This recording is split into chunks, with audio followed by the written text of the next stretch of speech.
मागचं संचित असल्याशिवाय नाम मुखात येत नाही.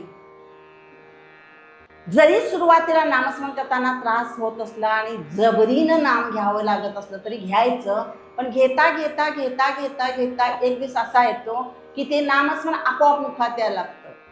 मग माळेवर जप होईल तेवढा करायचा आणि एरवी हाताने काम करत असताना मुखी नाम, जशी जनाबाई करायची, हाती काम मुखी नाम. बघा तिला काम एवढं असायचं, पाणी आणायचं, संतांचं घर होतं ना, नामाची दासी होती, चंद्रभागेचं पाणी आणा, दळण करा, केवढी कामं होती तिला. विठुरायाच्या दर्शनाला जायची कधी नाही जायची, कामाचं जास्त लोड आला की जायची नाही. ज्या आयशी जायची नाही ती दळणाला बसायची, त्यावर ती म्हणायची, दळिता कांडिता तुझ गाईन अनंता. लगेच विठुराया